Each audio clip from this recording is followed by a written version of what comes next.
오늘 성경 말씀은 마태복음 9장 1절부터 8절까지 말씀입니다. 제가 읽어드리도록 하겠습니다.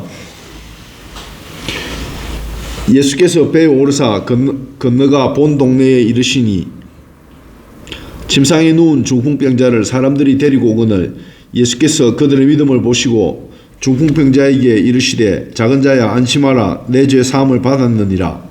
어떤 서기관들이 속으로 이르되 이 사람이 신성을 모독하도다. 예수께서 그 생각을 아시고 이르시되 너희가 어찌하여 마음에 악한 생각을 하느냐.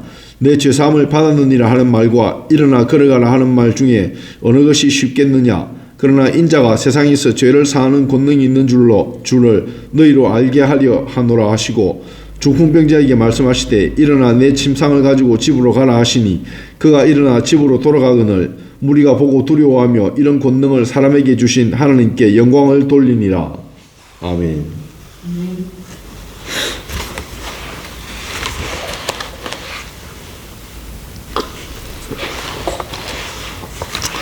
오늘 드리는 말씀은 9장 1절에서 34절까지의 내용입니다. 1절에서 8절은 예수님이 중풍병 환자의 죄를 사하시는 내용입니다. 단지 병만 치료해 주시는 것이 아니라 일부러 죄를 사하신다는 말씀을 하십니다. 그리고 9절에서 13절에 다른 사람들이 보기에 죄인인 세리마태를 부르십니다. 이 내용들을 통해 예수님은 죄인을 부르러 오신 분임을 알 수 있습니다. 그 다음 14절에서 17절에 금식 문제를 가지고 무엇이 진정한 죄인지 드러내십니다. 예수님이 말씀하시는 진정한 죄는 바리새인들처럼 사람이 자기의 노력으로 하나님 앞에서 의롭게 되어 보려고 하는 것이 진정한 죄임을 말씀하고 계십니다. 금식이나 다른 기타 방법으로 하나님 앞에서 의롭게 되어 보려고 하는 것, 그것이 죄인 것입니다. 예수님의 구원 방식은 새로운 방식인 것입니다. 자기의 노력을 통해서가 아니라 단지 예수님을 믿기만 하면 그리고 포도나무에 붙어있는 가지처럼 그렇게 예수님에게 연결되는 것, 그것이 예수님의 구원 방식입니다. 그래서 새술은 낡은 부대에 담을 수 없다는 비유로 이 새로운 구원의 도리를 우리에게 알려주고 계십니다. 18절에서 34절의 내용들처럼 이미 죽은 회당장의 딸을 살리시고 혈루병을 앓는 여인을 고치시고 눈먼 자와 귀머거리 된 자를 고치시는데 이 모든 내용들이 사람의 능력으로서는 할 수 없는 일들입니다. 그래서 말씀하시고자 하는 게 예수님의 구원은 사람의 노력으로 사람의 수단으로 얻을 수 있는 것이 아니라 100% 예수님의 능력을 의지해서 얻는 것임을 설명하고 있습니다.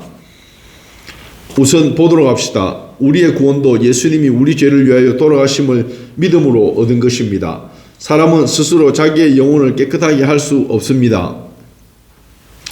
자기의 노력으로 거룩한 천국에 갈 수 없습니다. 오로지 예수님의 보혈로 예수님의 십자가로 천국에 가는 자격을 얻을 수 있습니다. 그리고 우리가 예수님께 감사하며 예수님의 말씀에 순종하려고 할 때 우리는 우리의 노력으로 예수님의 말씀을 실천할 수 없습니다. 죄를 짓지 않으려고 할 때 그렇게 생각하면 할수록 더 죄를 범하게 되는 것입니다. 이런 죄를 안 지으려고 하고 또 저런 죄를 안 지으려고 하지만 여전히 반복해서 죄를 짓게 됩니다. 이게 바로 사람입니다. 그래서 사람은 자기의 힘으로 자기의 죄를 극복할 수 없는 것입니다. 마치 중풍병자와 세리마태처럼 스스로 자기의 죄를 해결할 수 없는 죄인임을 알 때 그때 예수님이 움직이시는 겁니다. 바리새인들처럼 이 율법도 지키고 저 율법도 지키고 금식기도도 하고 스스로의 선행으로 지켜나갈 때 자기가 느끼기에 이 정도면 잘하고 있다고 생각할 때 스스로의 노력으로 의를 행해보려고 하면 이렇게 생각하는 사람은 구원을 받을 수 없습니다. 예수님이 말씀하시는 진정한 죄인은 바로 이런 사람들이 진정한 죄인입니다. 중풍병 환자나 세리마태, 혈루병을 앓는 여인, 눈먼 자, 벙어리 된 사람, 이런 사람들은 자기의 한계를 알고 있기 때문에 진정한 죄인이 아닙니다. 모두 구원을 받을 수 있습니다. 그럼 우리가 어떻게 할 때 범죄하지 않을 수 있을까요? 우리는 죄에 대해서 승리할 방법이 없는 건가요? 방법이 있습니다. 바로 예수님의 새로운 방법입니다. 나무에 붙어 있는 것입니다. 단지 물가에 심기우는 것입니다. 이렇게 하면 열매를 맺을 수 있습니다. 계절에 따라 과실을 맺을 수 있습니다. 이렇게 하면 우리는 예수님의 은혜로 우리의 구원을 완성할 수 있습니다. 첫째는 예수님이 우리의 죄를 위해서 대신 돌아가셨다는 것을 믿는 것이고, 둘째는 나무에 붙어 있는 것입니다. 그럼 포도나무에 붙어 있다는 것은 무엇을 말하는 것일까요? 그것은 바로 매 순간 말씀을 의식하는 것입니다. 일어날 때, 밥을 먹을 때, 친구와 이야기를 할 때도 무슨 일을 하든지 마음속 한구석에 계속 말씀을 생각하고 있는 것입니다. 하루 24시간 이렇게 살면 이것이 바로 나무에 붙어 있는 것이고, 시편의 말씀으로 하자면 주야로 하나님의 말씀을 묵상하는 것이고, 무슨 일을 하든지 성경 말씀을 생각해내 성경 말씀대로 행동하는 것, 이것이 시냇가에 심겨지는 것입니다. 이렇게 할 때 우리는 죄를 극복할 수 있습니다. 자기의 인위적인 노력이 아니라 예수님의 능력으로 말씀에 이끌리어 자연히 죄를 극복할 수 있습니다. 죄에 대해 승리할 수 있습니다. 이것이 예수님이 하시고자 하는 말씀입니다. 예수님이 우리에게 예수님의 마음을 주실 때, 우리에게 하나님의 말씀을 주실 때 우리는 단지 순종하기만 하면 이기고 열매를 맺는 것입니다. 화가 날 때, 절망할 때 말씀을 의식하고 성경 말씀을 떠올리며 간절한 마음으로 말씀을 암송해 예수님이 우리에게 극복할 마음을 주실 때까지 암송하는 것, 이것이 나무에 붙어있는 하나의 방법입니다. 말씀을 정리하겠습니다. 마태복음 8장에서 9장 34절까지의 내용은 예수님을 따르는 자의 태도에 대해서 이야기하고 있습니다.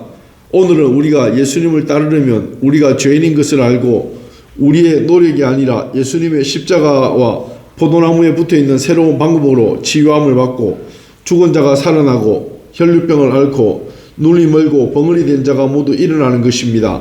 우리 예수님의 십자가로 포도나무에 붙어 있으므로 시냇가의 신기움으로 늘 승리하는 생활을 하도록 합시다. 할렐루야.